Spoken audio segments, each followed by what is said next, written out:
তো এই জায়গায় আমি সুন্দরভাবে পেস্টটা একটু ভাজা ভাজা করে নিচ্ছি। ভাজা ভাজা করার পরে এই জায়গায় 1 চামচ দেবো হলুদের গুঁড়ো,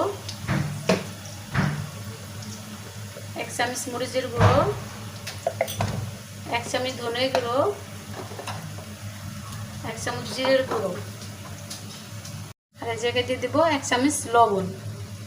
লবণগুলো দিয়ে আমি সুন্দরভাবে এভাবে কষিয়ে নেব। কষিয়ে নেওয়ার পর আমি এই জায়গায় অল্প একটু পানি দিয়ে দেবো।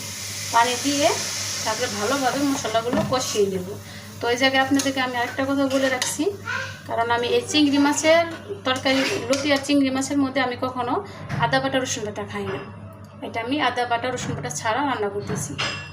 তো এই জায়গায় ধুয়ে রাখা চিংড়ি মাছগুলো আমি দিয়ে দিলাম। চিংড়ি মাছটা দিয়ে আমি সুন্দরভাবে নেড়ে চেড়ে নেব। এই জায়গায় আমি আগে থেকে লতি কুচিয়ে ধুয়ে রেখেছিলাম, সেই লতিগুলো দিয়ে দিলাম। তো লতিগুলো দিয়ে সুন্দরভাবে নেড়ে চেড়ে আমি নেব। তো ফাইনালি আমার লতি ভাজিটা হয়ে গেছে। দেখেন চিংড়ি মাছ দিয়ে লতি ভাজি করেছি, কত মজাদার সুস্বাদু খাবার। কার কার খেতে ইচ্ছা হয় আমাকে জানাবেন।